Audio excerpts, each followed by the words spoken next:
오늘 본문은 창세기 24장 2절에서 4절까지입니다.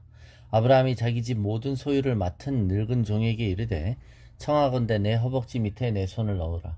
내가 너에게 하늘의 하나님 땅의 하나님이신 여호와를 가리켜 맹세하게 하노니 너는 내가 거주하는 이 지방 가나안 족속의 딸 중에서 내 아들을 위하여 아내를 택하지 말고 내 고향 내 족속에게로 가서 내 아들 이삭을 위하여 아내를 택하라. 네, 아브라함은 이제 이삭의 아내, 즉 며느리감을 구하기 위해 중요한 결정을 합니다. 이 중요한 혼사 문제를 실무로 담당할 사람을 위탁하죠. 바로 그것이 자기 집의 모든 소유를 맡은 늙은 종이라고 표현하고 있습니다. 우리는 이 종이 엘리에셀이라는 걸 알고 있어요. 단순히 늙은 종이라고 돼 있지만 이 늙은 종은 지혜가 있다는 뜻입니다. 그런데 이 지혜가 있는 종은 아브라함의 자기 집 모든 소유를 맡았었습니다. 그러니까 여러분, 소유와 재정을 전권적으로 맡길 수 있는 정도의 신뢰할 수 있는 종이죠. 그러니까 여러분, 무턱대고 어떤 신뢰를 어떤 사람에게 주기보단 오랜 동안의 검증을 통해 그 사람의 신뢰할 수 있는지를 알고 있는 것이죠.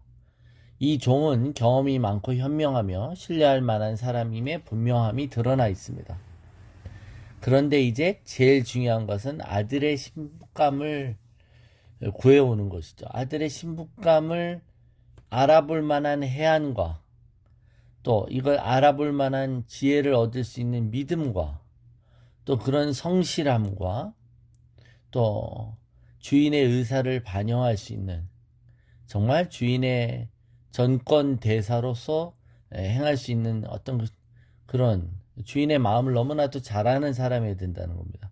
하나님이 누군가를 보내실 때, 우리가 이게 사도라는 말이죠. 누군가를 보냈을 때 바로 이런 부분이 있는 거예요. 하나님의 소유와 하나님의 가정에 있는 모든 사물을 재정을 맡길 수 있을 정도로 이 말이 충성된 종이란 뜻이죠. 충성됨이, 즉 믿음이 검증된 사람에게 더 맡기는 거예요. 그래서 착하고 충성된 종아, 내가 맡은 것, 네가 작은 것에 충성하였으므로 내가 더 맡기겠다는 거죠.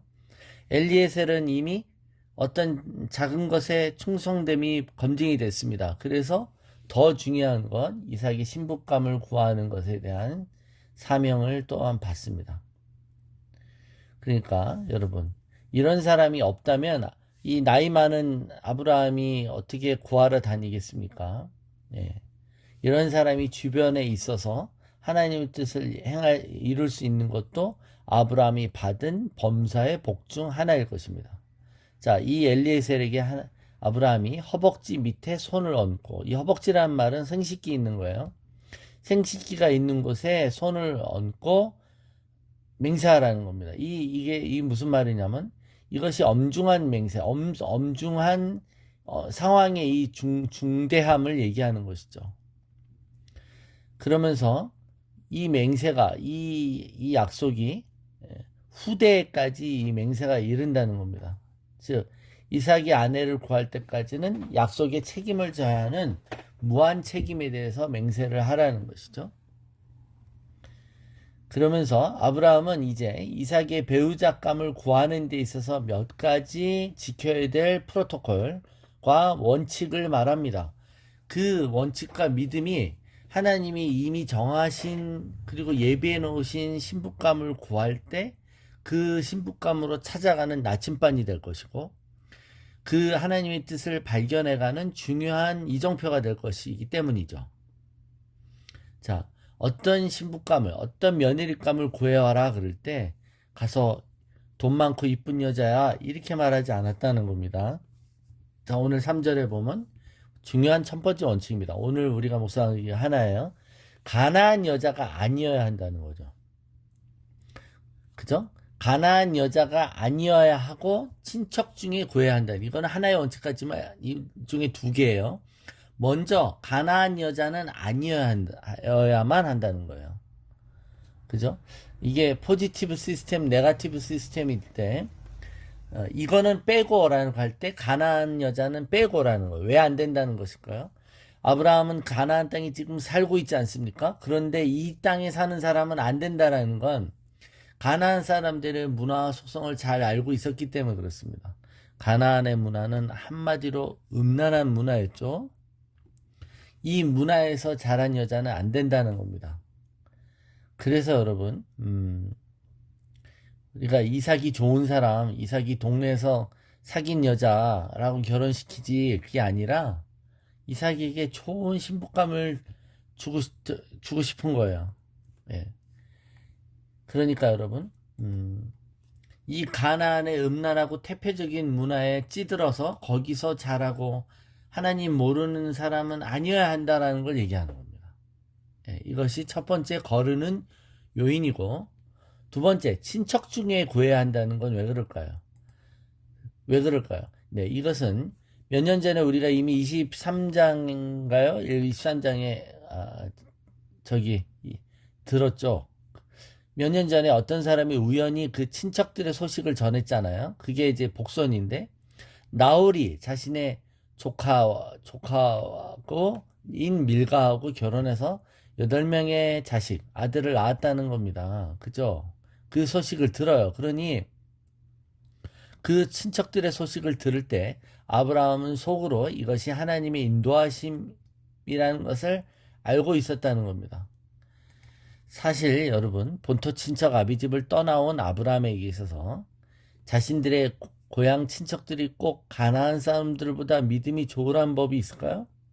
그러나 적어도 하나님은 살아계신 것을 아는 사람들일 거라고 기대했을 수도 있고, 고향 땅의 며느리감 후보들이 얼마나 있는지 잘 몰라요. 누가 좋을지에 대한 정보도 없었을 것이에요. 네.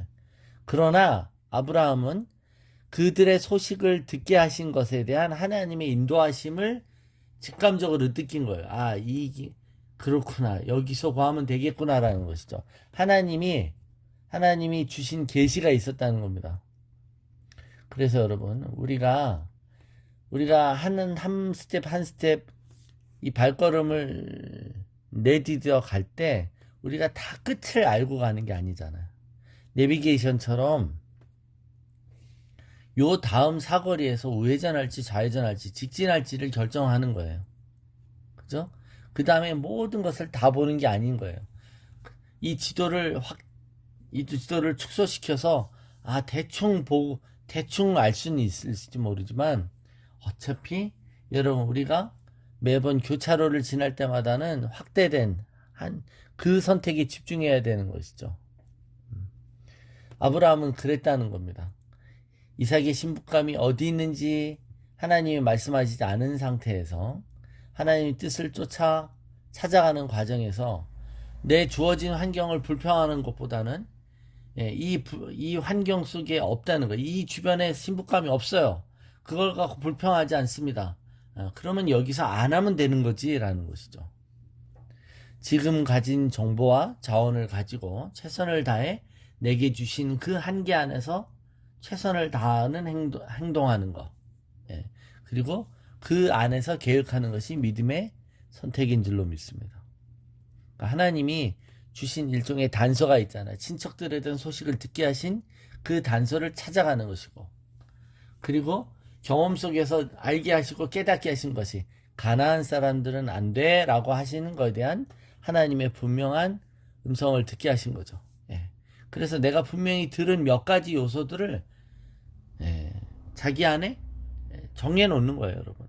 이런 게 까먹지 않고 계속 우리 안에 명심할 수 있는 이유 뭡니까? 우리가 이것을 적어야 돼요. 그리고 묵상해야 돼요.